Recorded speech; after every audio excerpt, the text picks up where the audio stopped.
Good morning student. Class 11th accountancy में आज हम अपना नया चैप्टर शुरू करने जा रहे हैं जिसका नाम है तलपट एवं अशुद्धियों का शोधन, यानी ट्रायल बैलेंस और रेक्टिफिकेशंस। ठीक है, आज हम इसका पहला पार्ट पढ़ने जा रहे हैं जिसका नाम है ट्रायल बैलेंस यानी कि तलपट। आइए हम तलपट के बारे में जानते हैं कि तलपट क्या होता है। सबसे पहले हम आपको ये बताना चाहेंगे कि पिछले जो हमने लेसन्स किए हैं अब तक, जिसमें हमने अपनी खाता बही का अध्ययन किया, इस खाता बही वाले अध्ययन में हमने देखा कि किस प्रकार से हम रोजनामचा यानी जर्नल और हमारी सब्सिडरी बुक यानी सहायक बहियों से खाता बही में हम खतौनियाँ करते हैं। खतौनियाँ करने के पश्चात हम हमारे विभिन्न प्रकार के खाते जैसे कि वास्तविक खाता, हमारे व्यक्तिगत खाते, नाम मात्र खाते, जिनके हम शेष निकालते हैं। जहाँ आप जानते हैं कि दोहरा लेखा पद्धति में किसी भी खाते के दो पक्ष होते हैं, एक डेबिट पक्ष होता है और एक क्रेडिट पक्ष होता है, और हम इन दोनों पक्षों का योग लगाते हैं। अगर योग में डिफरेंस होता है यानी दोनों पक्षों के जोड़ में अगर अंतर होता है, उस अंतर को हम कहते हैं बैलेंस। यदि किसी भी खाते का डेबिट पक्ष का योग अधिक है क्रेडिट पक्ष के योग से, तो हम कहेंगे कि इसका क्या बैलेंस है, डेबिट बैलेंस है। इसी प्रकार यदि किसी खाते का क्रेडिट पक्ष का योग डेबिट पक्ष से अधिक है तो ऐसे शेष को हम बोलेंगे क्रेडिट शेष यानी क्रेडिट बैलेंस। यदि किसी भी खाते के दोनों पक्षों का योग बराबर होता है तो उसका कोई भी बैलेंस बकाया नहीं होता है, तो कहेंगे कोई भी शेष नहीं है। खाता बही जो है इसके शेषों से एक विवरण बनाया जाता है, उसी विवरण का नाम है तलपट, जिसे कि हम ट्रायल बैलेंस कहते हैं। ट्रायल बैलेंस ये निश्चित करता है कि डेबिट पक्ष का योग क्रेडिट पक्ष के योग के बराबर होना चाहिए। कहते हैं कि दोहरा लेखा पद्धति का द्विपहलू अवधारणा जो है इस आधार पर तैयार किए जाते हैं खाते, इसलिए किसी भी कंडीशन में डेबिट पक्ष के लिए समान राशि से ही क्रेडिट पक्ष बराबर होना चाहिए। यदि तलपट में दोनों पक्षों का योग बराबर होता है तो इसका अर्थ ये मान लिया जाता है कि खाता बही के अंदर खातों की खतौनी ठीक हुई है और उनका शेष ठीक प्रकार से निकाला गया है।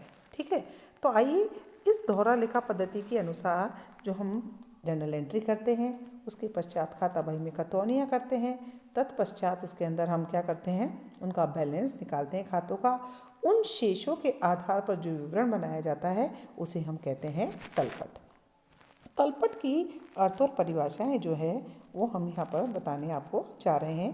तलपट की परिभाषाओं की बात करें तो तलपट की परिभाषा सीधी सीधी ये है कि तलपट क्या है। तलपट है एक ऐसा विवरण जो कि खाता बही के शेष के आधार पर तैयार किया जाता है, जो आपको ये बताता है कि हमारी जर्नल और हमारी जितनी भी सहायक बहियाँ हैं उसके अंदर लेखा किए गए लेन देनों की खतौनी और उसके शेषों को निकालने में कोई भी अशुद्धि नहीं है। तलपट के दोनों शेषों का योग, दोनों पक्षों का योग सदैव क्या होता है, बराबर होता है, जो कि ये शुद्ध करता है, जो निश्चित करता है कि खातों की जो गणितीय शुद्धता है वह पूरी तरह से शुद्ध है, उसके अंदर योगों को सही से लगाया गया है और उसकी खतौनी ठीक प्रकार से की गई है। ठीक है, खाता बही के अंदर जो हम खतौनियाँ करते हैं वे हमारी जर्नल और सब्सिडरी बुक के माध्यम से की जाती है, ये मैंने आपको पहले ही बताया गया था। ठीक है, अब आता है कि तलपट कब बनाया जाता है। तलपट एक निश्चित अवधि के अंत में तैयार किया जाता है, लेकिन फिर भी इसको अपनी आवश्यकता के अनुसार हम मासिक, त्रैमासिक, अर्धमासिक, वार्षिक बना सकते हैं। ठीक है, तलपट की कुछ विशेषताओं के बारे में भी मैं आपको यहाँ बताने जा रही हूँ। तलपट ये खाता बही के सभी खातों तथा रोकड़ बही के शेषों का क्या है, एक स्टेटमेंट है, विवरण है। यह एक क्रियात्मक प्रपत्र है जो पुस्तपालन की दोहरा लेखा पद्धति का भाग नहीं होता है। ये खाता बही खाता नहीं है, किंतु ये एक स्टेटमेंट है, ये एक विवरण होता है। ये सामान्यतः किसी एक विशेष तिथि या लेखांकन अवधि के अंत में तैयार किया जाता है। इसका बनाने का मुख्य उद्देश्य होता है गणितीय शुद्धता को जानना, खाता बही के खातों की गणितीय शुद्धता को जानना। ठीक है, ये लेखा पुस्तकों का एक पक्का प्रमाण नहीं है, क्योंकि तलपट द्वारा कई अशुद्धियों को तो दर्शाया जाता है इसमें, जैसे सैद्धांतिक अशुद्धियाँ, क्षतिपूर्ति अशुद्धियाँ, द्विपक्षीय भूल की अशुद्धियाँ। हिसाब की अशुद्धियाँ, लेकिन फिर भी उसके उपरांत भी कुछ ऐसी अशुद्धियाँ इसमें रहने की संभावना होती है। ठीक है, इसके बनाने के उद्देश्यों की बात करते हैं हम। इसके जो बनाने के उद्देश्य हैं वो क्या हैं, आज हम इसको पढ़ने जा रहे हैं।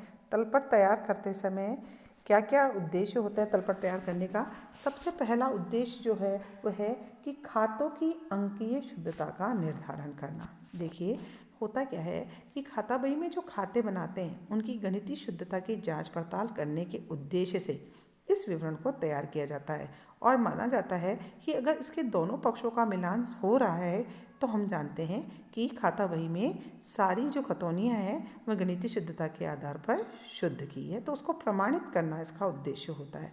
दूसरा उद्देश्य अगर हम माने तो होता है अशुद्धियों का पता लगाने में सहायता करता है।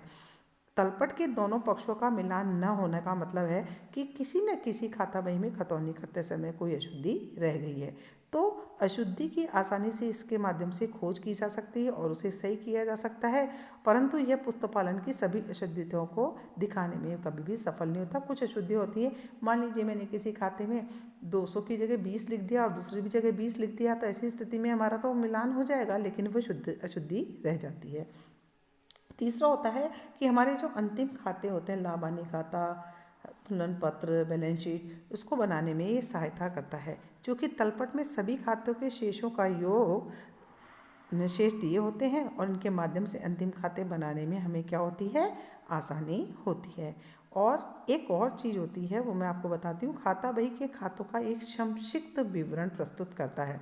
तलपट जो है इसके अंदर क्या होता है, खाता बही के डेबिट या क्रेडिट शेष जो रह जाते हैं खातों के, उन सब को इसमें प्रदर्शित किया जाता है। तो ये एक तरीके से क्या है, खाता बही के खातों का संक्षिप्त विवरण प्रस्तुत करने के लिए भी बनाया जाता है। अब आता है हमारा कि इसका प्रारूप क्या होता है। तलपट जो है उसका प्रारूप यहाँ पे मैंने आपकी पुस्तक में जो दिया गया है वो मैंने यहाँ शो किया है। साथ ही साथ एक ट्रायल बैलेंस का मैंने प्रारूप जो हम इंग्लिश में बनाते हैं यहाँ पे दिया गया है, तलपट का नमूना। हम सबसे पहले हेडिंग डालते हैं, उस पर लिखते हैं ट्रायल बैलेंस, उसके नीचे लिखते हैं एज एट, यानी जिस तारीख को ये बनाया जाता है, डैश डैश डैश। अगर आपने मान लीजिए 31 दिसंबर 2020 को बनाया है तो आप लिखेंगे 31 दिसंबर 2020। अगर आपने मान लीजिए 30 जून 2020 को बनाया है तो एज एट तारीख डाल देंगे यहाँ पे 30 जून। ठीक है, इसके बाद जो कॉलम होते हैं, इन कॉलम में आप देखेंगे सबसे पहले विवरण का कॉलम, जिसे कि हम पर्टिकुलर बोलते हैं। इस पर्टिकुलर के अंदर हम क्या करते हैं, जो भी हमारे खाते के जो शीर्षक होते हैं, जैसे कैश का खाता है, राम का खाता है, पूंजी का खाता है, जो भी खाते का शीर्षक है उस खाते के शीर्षक का नाम इसके अंदर हम लिखते चले जाते हैं सीरियलिटी के साथ। ठीक है, दूसरा जो कॉलम होता है वो होता है हमारा एलएफ, यानी लेजर फोलियो, यानी खाता बही की पृष्ठ संख्या यहाँ पर लिखी जाती है अगर आपको दी गई है। और तीसरा और चौथा कॉलम होता है जो कि होता है हमारा डीआर और CR column. Total balance of DR जो होगा वो इस खाते का, जैसे मान लो पूंजी खाते का सीआर बैलेंस होता है तो हम सीआर पक्ष में जाके उस टोटल को लिखेंगे। डीआर पक्ष में नहीं, परचेज का खाते का डेबिट बैलेंस होता है तो डेबिट पक्ष में लिखेंगे। तो जो भी खाते का शीर्षक है उसका जो भी बैलेंस होता है, डेबिट होता है तो डेबिट पक्ष में लिख देंगे और क्रेडिट है तो उसे क्रेडिट पक्ष में लिख देंगे। इस तरीके से हम इस नमूना जो हमने आपको बताया है इसके अंदर उनका योग लिखते चले जाते हैं और अंत में जाकर हम क्या लगा देते हैं, टोटल लगा देते हैं। और ये टोटल सदैव डेबिट पक्ष का क्रेडिट पक्ष के बराबर होना चाहिए। ठीक है, तो ये हुई नमूने की बात। ठीक है, अब इसके बाद हम चलते हैं कि तलपट को तैयार करते समय किन किन चीज़ों को ध्यान में रखना चाहिए, यानी उसका प्रोसीजर क्या है। इसको सबसे पहले हम आपको बताएं, खाता बही के प्रत्येक खाते के शेष को याद करना, यानी लेजर की जो हमारी किताब होती है, प्रत्येक खाता अलग अलग खुला हुआ होता है, उन खाते का डेबिट पक्ष का और क्रेडिट पक्ष का योग लगाएं। योग लगाने के बाद अंतर देखें, अगर अंतर है तो अंतर को वहाँ पर मेंशन करें। अगर डेबिट पक्ष का योग ज़्यादा है और क्रेडिट पक्ष का योग है तो आप क्रेडिट पक्ष में जाके लिख देंगे कि ये बैलेंस है, यानी शेष क्या है। ठीक है, तो इससे पता लग जाएगा कि इस खाते का डेबिट शेष इतना है, यानी डेबिट पक्ष का योग इतना है। तो आपको सबसे पहले खातों का शेष निकालना है, प्रत्येक खाते को सूचीबद्ध करना, इनके शेषों का नाम, स्तंभ और जमा लिखना। यानी आप ट्रायल बैलेंस जब बनाएंगे तो आपको अपने ट्रायल खाते का नाम लिखना है स्तंभ में, जैसे कि फर्स्ट कॉलम मैंने आपको बताया था पर्टिकुलर। उसके बाद में उसका कौन सा बैलेंस है, अगर डेबिट बैलेंस है तो आप टोटल डेबिट बैलेंस में डेबिट साइड में लिख देंगे, और दूसरा टोटल का कॉलम हमने क्रेडिट का बनाया, अगर क्रेडिट है तो उसको क्रेडिट में लिख देंगे। ठीक है, फिर हम क्या करेंगे, डेबिट पक्षों का योग लगाएंगे। इसी तरह से हम क्रेडिट पक्ष के अंदर जो संख्याएं लिखी गई है उनका योग लगाएंगे। अब हम जांच करेंगे कि नाम शेषों का योग जमा शेष के योग के बराबर है। यदि ये समान है तो इसका मतलब है कि गणितीय शुद्धता के आधार पर खाता बही में खतौनियाँ ठीक से गई है और तलपट तैयार है। यदि ये समान नहीं है तो इसका मतलब है कि कहीं ना कहीं कोई गलती हमसे हुई है। इसलिए हम खातों की शेषों की शुद्धता जांच करेंगे कि हमसे कहाँ पर गलती हुई, कहीं योग लगाने में गलती हुई है, कोई और चीज़, या कि शेषों को लिखते समय गलती हुई है। अगर दोनों शेषों को हम मिलान कर कर बराबर ले आते हैं तो हम ये मान लेते हैं कि हमारा तलपट ठीक प्रकार से बन गया है। तो ये है हमारा तलपट तैयार करने का तरीका, किस तरीके से तैयार किया जाता है। हमने आज पढ़ लिया कि तलपट क्या होता है, तलपट क्यों बनाया जाता है, इसका बनाने का उद्देश्य क्या है, तलपट का प्रारूप क्या होता है, और तलपट बनाते समय हमें क्या क्या स्टेप उठाने होते हैं। नेक्स्ट यहाँ पर आपको जो दे रखा है वो एक यहाँ पर एक प्रदर्शित तलपट दे रखा है, जिसके अंदर ये बताया गया है कि देखिए जो फर्स्ट कॉलम जिसे हमने पर्टिकुलर का कॉलम कहा था उसमें हम लिखते हैं नेम ऑफ द अकाउंट, है ना। तो आपने जो भी खाते का शीर्षक है, जैसे इसमें दिया है पूंजी खाता, है ना, दूसरा लिखा है प्लांट एंड मशीनरी, तीसरा लिखा है बिल्डिंग लैंड एंड बिल्डिंग, चौथा है उपकरण, है ना, पांचवा है फर्नीचर पिक्चर्स, फिर है कैश का, फिर बैंक का, फिर डेटर्स का, फिर बिल्स रिसीवर्स का, रॉ मटेरियल स्टॉक है, फिनिश गुड्स का है। तो ये है खातों के शीर्षक जो खाते बनाए गए थे। तो यहाँ पर हमने खातों के शीर्षक लिखे। यहाँ पर ये समझाने का प्रयास किया है कि सामान्यतः एक खाते का कौन सा बैलेंस होता है। जैसे पूंजी खाते का जमा शेष होता है, तो देखिए जमा के खाते में हमने निशान लगाया है, जमा शेष होता है। इसी प्रकार लैंड एंड बिल्डिंग, क्योंकि संपत्ति खाता है, संपत्ति खाते का योग हमेशा क्या होता है, डेबिट होता है। प्लांट एंड मशीनरी का डेबिट होता है, फर्नीचर फिक्चर्स का डेबिट होता है, कैश का हमेशा डेबिट होता है। बैंक का डेबिट भी हो सकता है और क्रेडिट भी हो सकता है। अगर बैंक रोकड़ है तो नगदी होगा, लेकिन बैंक ओवरड्राफ्ट है, अधिविकर्ष है, तो इसका ऐसे डेटर्स डेबिट होते हैं, बिल्स रिसीवेबल डेबिट होते हैं, स्टॉक हमेशा डेबिट होता है क्योंकि संपत्ति है, परचेज डेबिट होता है। हमारे जितने भी एक्सपेंसेस हैं, चाहे वो वेजेज हो, कार्टरेज हो, स्टेशनरी का चार्ज हो, इंटरेस्ट हो, सब खर्चे डेबिट होते हैं, उसको डेबिट पक्ष में लिखेंगे। लेकिन सेल्स का क्या होता है, सीआर होता है, तो यहाँ हम सीआर पक्ष में लिखेंगे। ऐसे परचेज रिटर्न सीआर होता है, लेकिन सेल्स रिटर्न क्या होता है, डीआर होता है। ऐसे पेमेंट अगर भुगतान कर रहे हैं ब्याज का तो ये खर्चा है तो डेबिट होता है, लेकिन आय हमेशा क्या होती है, क्रेडिट। तो आय के जितने खाते हैं वो क्रेडिट होंगे और खर्चे के सभी खाते क्या होंगे, हमारे डेबिट होंगे। तो जैसे वेतन डेबिट होता है, लेकिन आपने कमीशन प्राप्त किया तो ये हमारी आय है तो इसको हम क्रेडिट करेंगे।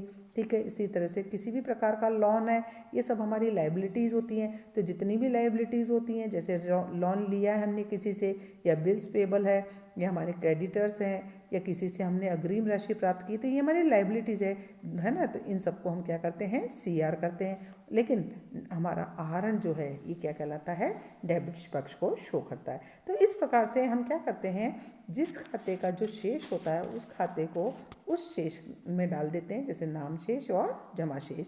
फिर हम उसका योग लगाते हैं और ये दोनों योग बराबर होना ज़रूरी है। अगर ये बराबर है तो हम ये समझ लेते हैं कि गणितीय रूप से हमने खाता बही में खतौनियाँ सही की है और उनके शेषों को लाकर तलपट बनाकर ये याद करने का प्रयास किया कि हमने पूरी शुद्धता के साथ अभी तक हमारे लेखा व्यवहारों को किया है। तो इस प्रकार हमने आज जाना कि तलपट क्या है, तलपट किस प्रकार से तैयार किया जाता है, उसके अंदर हम उसका नमूना क्या है, उसके अंदर हम खातों को किस प्रकार से लिखते हैं और उनको शेषों को किस प्रकार से जमा कर योग लगाते हैं। तो बच्चों आज सभी बच्चे एक बार अपनी किताब से इसको पढ़ने का, समझने का प्रयास करें। कल हम ब्लैक बोर्ड के माध्यम से किस प्रकार से तलपट तैयार किए जाते हैं, उसके क्या क्या तरीके हैं तैयार करने के, विधियों के बारे में हम पढ़ेंगे और आपको